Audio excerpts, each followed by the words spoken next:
इस क्लास के अंदर में क्लास 10वीं यानी क्लास 10th का हिस्ट्री जिसमें कि चैप्टर 1 है। इस चैप्टर 1 को इतिहास का क्लास 10th का इतिहास के चैप्टर नंबर 1 को पढ़ते हैं। बुक के अंदर जितना भी ऑब्जेक्टिव टाइप प्रश्न दिया उन सभी प्रश्नों को पूरे एक्सप्लेनेशन एक्स्ट्रा प्रश्न के माध्यम से भी समझने का प्रयास करेंगे।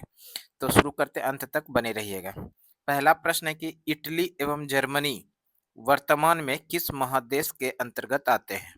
दो देश है, एक इटली है और जर्मनी है। ये दोनों देश किस महादेश के अंदर आते हैं?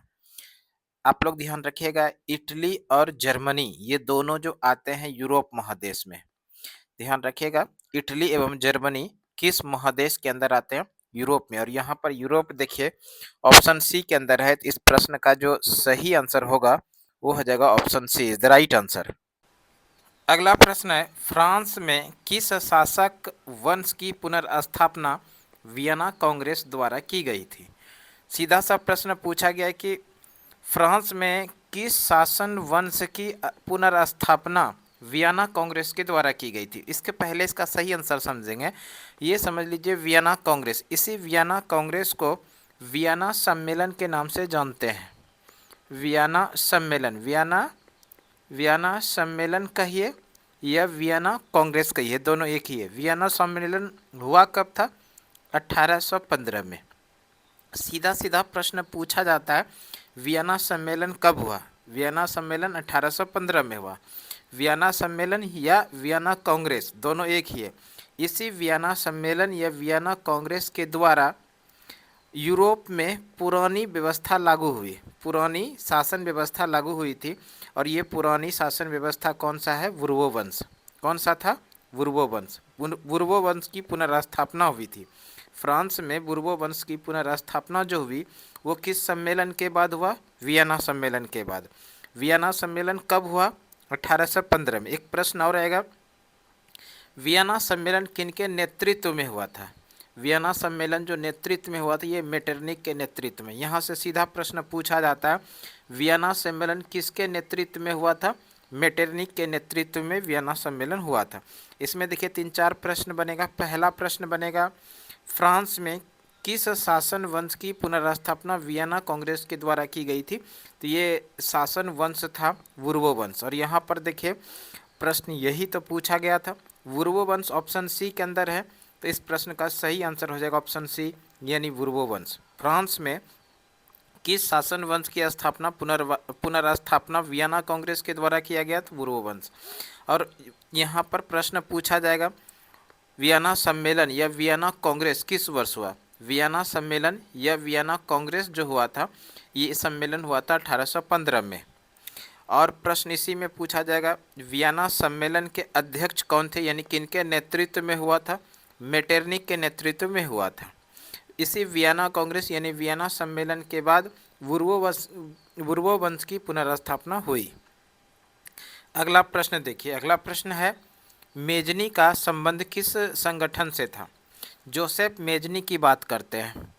जोसेफ मेजनी, इसी से संबंधित प्रश्न है। जोसेफ मेजनी, जोसेफ मेजनी, इस जोसेफ मेजनी को इटली के एकीकरण का जनक भी कहा जाता है। इटली के एकीकरण का जनक, इटली के एकीकरण का जनक, इटली के एकीकरण का जनक कहा जाता है किसे? जोसेफ मेजनी को। सीधा सा प्रश्न पूछा जाएगा, इटली के एकीकरण का जनक किसे कहा जाता है? तो हम लोग आंसर करेंगे जोसेफ मेजनी को।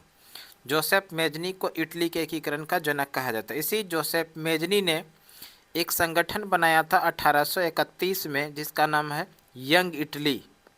यंग इटली, यंग इटली, इसको ध्यान रखिएगा। सीधा प्रश्न पूछा जाएगा, यंग इटली संगठन किसने बनाया? तो सीधा आंसर कीजिएगा जोसेफ मेजनी ने। और इसके साथ साथ में एक संगठन और बनाया था और ये बनाया था 1834 में। इस संगठन का नाम है यंग यूरोप, यंग यूरोप। तो इस तरह से ये दोनों संगठन, एक यंग इटली 1831 में बनाया, जोसेफ मेजनी ने बनाया। दूसरा संगठन यंग यूरोप जो बनाया वो भी बनाया जोसेफ मेजनी ने। और किस वर्ष बनाया? तो 1834 में बनाया था। और जोसेफ मेजनी को इटली के एकीकरण का जनक भी कहा जाता है। तो यहाँ पर जोसेफ मेजनी से 3 प्रश्न बना, इस प्रश्न को छोड़कर जो एग्जाम यहाँ पर बुक में दिया गया है। पहला प्रश्न बनेगा जोसेफ मेजनी को इटली का एकीकरण का जनक कहा जाता है, यानी ऐसा प्रश्न पूछ सकता है कि इटली के एकीकरण का जनक किसे कहा जाता है, तो हम लोग आंसर क्या करेंगे, जोसेफ मेजनी को। दूसरा प्रश्न पूछा जाएगा यंग इटली संगठन किसने बनाया, तो जोसेफ मेजनी ने यंग इटली संगठन बनाया था 1831 में। तीसरा प्रश्न पूछा जाएगा यंग यूरोप संगठन किसने बनाया, यंग यूरोप संगठन जोसेफ मेजनी ने बनाया था कब, 1834 में। ठीक है, अब आ जाते हैं हम लोग प्रश्न पर। प्रश्न क्या था कि प्रश्न पूछा गया था मेजनी का संबंध किस संगठन से था। जोसेफ मेजनी का संबंध किस संगठन से था, तो इनका संगठन था कार्बोनरी संगठन। और यहाँ पर देखिए कार्बोनरी जो है ऑप्शन बी के अंदर है, तो प्रश्न का सही आंसर हो जाएगा option be the right answer. अगला प्रश्न है इटली एवं जर्मनी के एकीकरण के विरुद्ध निम्न में कौन था। इटली और जर्मनी का जो एकीकरण हो रहा था, तो इस इटली और जर्मनी के एकीकरण के विरुद्ध में ऑस्ट्रिया था। ऑस्ट्रिया यहाँ पर ऑप्शन सी के अंदर है, तो इस प्रश्न का जो सही आंसर हो जाएगा वो हो जाएगा ऑप्शन सी, यानी कि इटली और जर्मनी के एकीकरण का विरोध में कौन थे, विरोध में थे ऑस्ट्रिया। ऑस्ट्रिया की बात करें थोड़ा, ऑस्ट्रिया, ये जो ऑस्ट्रिया है, इस ऑस्ट्रिया की राजधानी वियना है। ऑस्ट्रिया की राजधानी कहाँ पर है, वियना। और एक है ऑस्ट्रेलिया, दोनों अलग अलग ध्यान रखिएगा, ऑस्ट्रेलिया। और इस ऑस्ट्रेलिया की राजधानी है कैनबरा। कैनबरा, तो आप लोगों को दोनों याद रखना है। एक तो क्या है ऑस्ट्रिया, जो कि अभी हम लोग यहाँ पर पढ़ रहे हैं, जिसकी राजधानी कहाँ पर है, वियना। और दूसरा जो है वो है ऑस्ट्रेलिया, और इस ऑस्ट्रेलिया की राजधानी कहाँ पर है, कैनबरा। ठीक है, अगला प्रश्न देखिए। अगला प्रश्न जो है, अगला प्रश्न पूछा गया काउंट काबूर को विक्टर एमेनुअल ने किस पद पर नियुक्त किया। काउंट काबूर को विक्टर एमेनुअल ने किस पद पर नियुक्त किया था, तो इनको जो है पद पर जो नियुक्त किया था वो प्रधानमंत्री के पद पर। काउंट काबूर को विक्टर एमेनुअल ने प्रधानमंत्री के पद पर नियुक्त किया था, जो ऑप्शन सी के अंदर है प्रधानमंत्री। तो प्रश्न का सही आंसर हो जाएगा option see the right answer. ये क्वेश्चन बेहद ही इम्पोर्टेंट है और कई बार एग्जाम में प्रश्न देखने के लिए मिला है। अगला प्रश्न है गैरीबाल्डी पेशे से क्या था। गैरीबाल्डी पेशे से एक नाविक थे, और यहाँ पर नाविक देखिए ऑप्शन सी के अंदर है, सॉरी ऑप्शन डी के अंदर है। तो इस प्रश्न का जो सही आंसर होगा वो हो जाएगा ऑप्शन डी। गैरीबाल्डी पेशे से क्या थे, एक नाविक थे। अगला प्रश्न है जर्मन राइन संघ का निर्माण किसने किया था। प्रश्न है जर्मन राइन संघ का निर्माण किसने किया था। जर्मन राइन संघ का निर्माण नेपोलियन बोनापार्ट ने किया था। जर्मन राइन राज्य का निर्माण जो किया था वो नेपोलियन बोनापार्ट ने किया था। नेपोलियन बोनापार्ट ऑप्शन बी के अंदर है, तो प्रश्न का सही आंसर हो जाएगा option be the right answer. अगला प्रश्न है जालवेरिन एक संस्था थी। जालवेरिन क्या थी, एक संस्था थी, और ये जालवेरिन किसकी संस्था थी, तो व्यापारियों की एक संस्था थी। ऐसा प्रश्न पूछा जाता है जालवेरिन क्या था, तो जालवेरिन व्यापारियों का एक संस्था थी, और यहाँ पर व्यापारी देखिए ऑप्शन बी के अंदर है, तो प्रश्न का सही आंसर हो जाएगा option B is the right answer.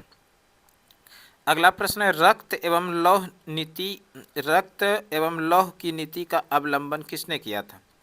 रक्त एवं लौह की नीति का जो अवलंबन किया था वो किया था बिस्मार्क ने। रक्त एवं लौह की नीति का अवलंबन बिस्मार्क ने किया था, और यहाँ पर बिस्मार्क ऑप्शन सी के अंदर है, तो इस प्रश्न का सही आंसर हो जाएगा option C is the right answer. अगला प्रश्न है फ्रैंकफर्ट की संधि कब हुई थी। फ्रैंकफर्ट की जो संधि हुई थी ये हुई थी 1871 में। फ्रैंकफर्ट की संधि 10 मई 1871 को हुआ था। 10 मई 1871 को फ्रैंकफर्ट की संधि हुई थी। उसके पहले फ्रैंकफर्ट की संधि से संबंधित थोड़ा इसको समझ लीजिए। एक युद्ध है, और इस युद्ध का जो नाम है तो वो है सेडान का युद्ध। ये इंपॉर्टेंट है, एग्जाम में कई बार इससे संबंधित प्रश्न पूछा जाता है। सेडान का युद्ध सीधा प्रश्न पूछा जाएगा, सेडान का युद्ध कब हुआ था। सेडान का युद्ध हुआ था 1870 में। सेडान का युद्ध कब हुआ, 1870 में।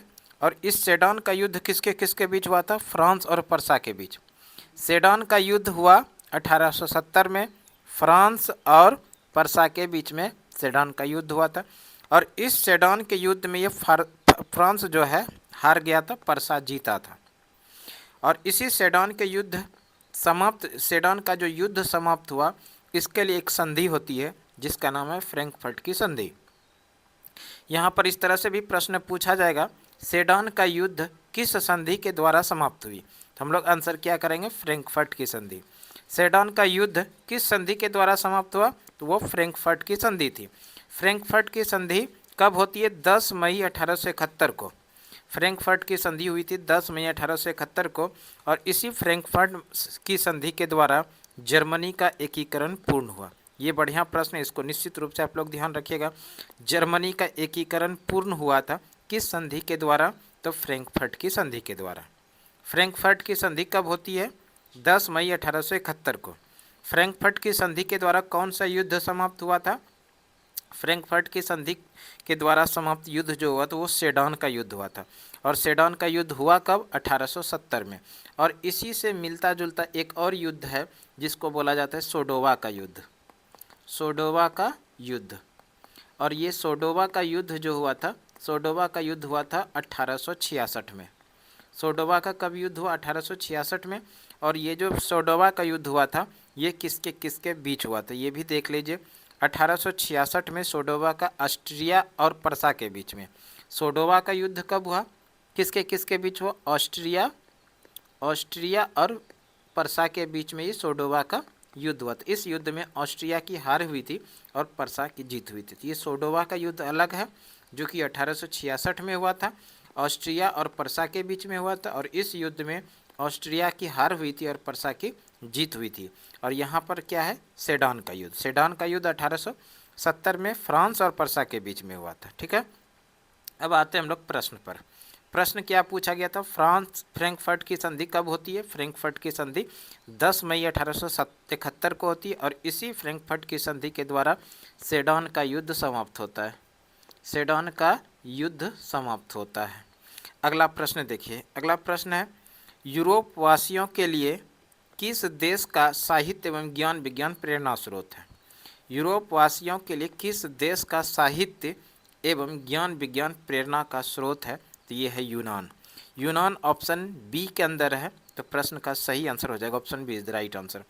अगला प्रश्न है, 1829 की एड्रियानोपुल की संधि किस देश के साथ हुई। 1829 में एड्रियानोपुल की संधि हुई थी, और ये जो एड्रियानोपुल की संधि हुई थी किस देश के साथ हुई थी, ये हुई थी तुर्की के साथ। एड्रियानोपुल की संधि के बारे में थोड़ा सा समझिए। एड्रियानोपुल की संधि कब होती है, 1829 में। एड्रियानोपुल की संधि के बारे में देखिए, ये थोड़ा है। एड्रियानोपुल की संधि 14 सितंबर 1829 को रूसी साम्राज्य और ओटोमन तुर्क साम्राज्य के बीच हस्ताक्षरित एक महत्वपूर्ण शांति समझौता था। इसमें 1829 रूसी तुर्की युद्ध को समाप्त कर दिया और यूरोप में तुर्क साम्राज्य के पतन की शुरुआत हुई। ठीक है, तो यहाँ प्रश्न पूछा जाएगा, यहाँ पर एड्रियानोपुल की संधि कब हुई, 14 सितंबर 1829 को हुआ। और इसके अंदर हुआ क्या था, तो इसके अंदर जो हुआ था 1828 और 29 में रूस और तुर्की के बीच में युद्ध हुआ था। रूस और तुर्की के बीच में युद्ध हुआ, यही रूस और तुर्की युद्ध को समाप्त कर दिया गया था किस संधि के द्वारा, एड्रियानोपुल के संधि के द्वारा। तो यहाँ भी प्रश्न पूछा जाएगा, एड्रियानोपुल की संधि जो हुई, तो इस एड्रियानोपुल की संधि के द्वारा कौन सा युद्ध समाप्त हुआ था, तो रूस और तुर्की का संधि, रूस और तुर्की के बीच में युद्ध हुआ था। और इसी रूस और तुर्की का जो युद्ध समाप्त हुआ एड्रियानोपुल की संधि के द्वारा हुआ 1829 में। ठीक है, हम लोग आते हैं प्रश्न पर। अब जो प्रश्न है, निम्नलिखित में रिक्त स्थानों को भरें, यानी फिल इन द ब्लैंक्स को अब भरना, इसमें भी प्रश्न है। तो इसके अंदर जो प्रश्न है उसको अब हम लोग देख लेते हैं। पहला प्रश्न जो है, देश के युद्ध में ही एक महाशक्ति का पतन और दूसरी यूरोपीय महाशक्ति जर्मनी का जन्म हुआ था। यानी यहाँ पर ये जो खाली जगह यहाँ पर क्या आएगा, तो यहाँ आएगा सेडान। सेडान यानी सेडान के युद्ध में ही एक महाशक्ति का पतन हुआ और दूसरी यूरोपीय महाशक्ति जर्मनी का जन्म हुआ था। अगला प्रश्न है, सोडोवा का युद्ध डैश और डैश के बीच हुआ। सोडोवा का युद्ध ऑस्ट्रिया और परसा के बीच में हुआ था। अभी हम लोग थोड़ा इसको देखे थे, किसके किसके बीच हुआ था, ऑस्ट्रिया और परसा के बीच में। ऑस्ट्रिया और पर्सा के बीच में हुआ था। और ये सोडोवा का युद्ध हुआ कब था, ये भी पढ़े। सोडोवा का युद्ध कब हुआ था, सोडोवा का युद्ध हुआ था 1866 में, तो ये भी ध्यान रख लीजिएगा। सोडोवा का युद्ध 1866 में हुआ था और किसके किसके बीच, ऑस्ट्रिया और पर्सा के बीच में हुआ था। और इस युद्ध में ऑस्ट्रिया की हार हो गई थी और पर्सा जीता था। अगला प्रश्न देखिए, अगला प्रश्न तीसरा जो है फिल इन द ब्लैंक्स में, इसमें पूछा जा रहा है 1848 ईस्वी की फ्रांसीसी क्रांति ने, 1848 की फ्रांसीसी क्रांति ने देश युग का भी अंत कर दिया। यानी 1848 का जो फ्रांसीसी क्रांति हुआ, इसके द्वारा किस युग का अंत कर दिया था, तो ये है पुरातन युग। यहाँ पर ध्यान रखिएगा क्या आएगा, पुरातन युग। यानी 1848 की फ्रांसीसी क्रांति ने पुरातन युग का भी अंत कर दिया था। ठीक है। अगला प्रश्न जो है, अगला प्रश्न पूछा गया है वेटिकन सिटी के राजमहल जहाँ देश रहते थे जो इटली से बचा रहा। वेटिकन सिटी का राजमहल जहाँ कौन रहते थे, यहाँ जो रहते थे, यहाँ पोप रहते थे। इस जगह पर क्या आएगा, खाली जगह पर पोप। वेटिकन सिटी का जो राजमहल है, यहाँ पर पोप रहते थे जो इटली के हस्तक्षेप से क्या हुआ था, बचा हुआ था। तो यहाँ पर जो खाली जगह है, यहाँ पर क्या आएगा, हस्तक्षेप आएगा। तो ये इस तरह से फिल इन द ब्लैंक्स हुआ। वेटिकन सिटी का जो राजमहल है, जहाँ कौन रहते थे, पोप रहते थे, और जो इटली के हस्तक्षेप से क्या था, बचा रहा था।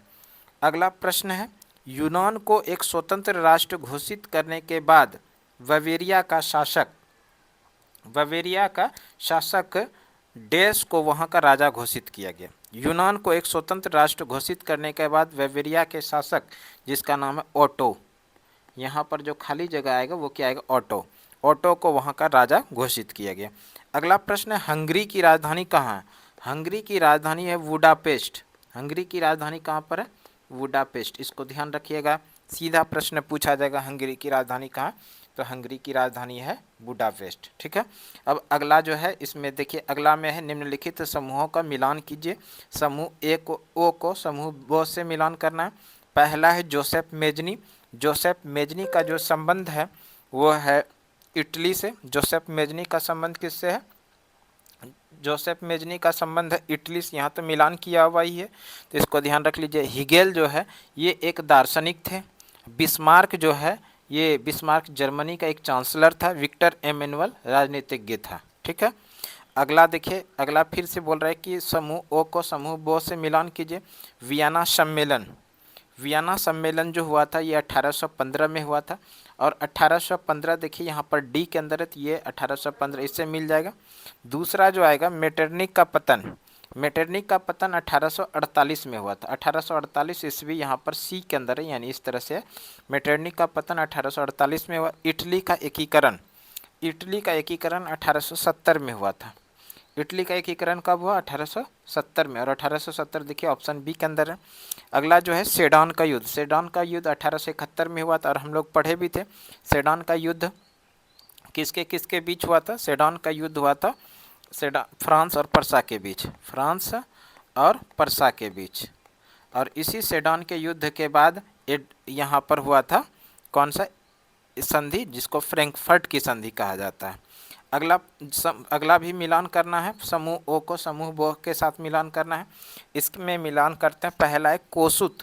कोसुत जो है हंगेरियन राष्ट्रवादी नेता था।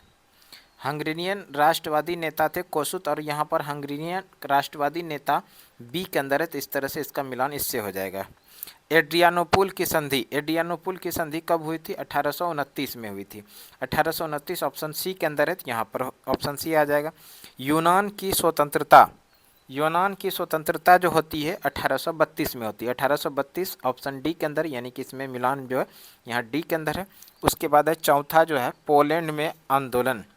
पोलैंड में जो आंदोलन हुआ ये 1863 में हुआ। 1863 देखिए को के अंदर है, ऑप्शन ए के ही अंदर है। तो पोलैंड का आंदोलन 1863 के अंदर हुआ था। इस तरह से आज हम लोगों ने क्लास 10वीं का जो इतिहास है चैप्टर नंबर 1 उसको बेहद ही आसानी के साथ इस वीडियो के अंदर कवर किए, और साथ ही साथ आपको एक्स्ट्रा एक्सप्लेनेशन भी दिए। ठीक है।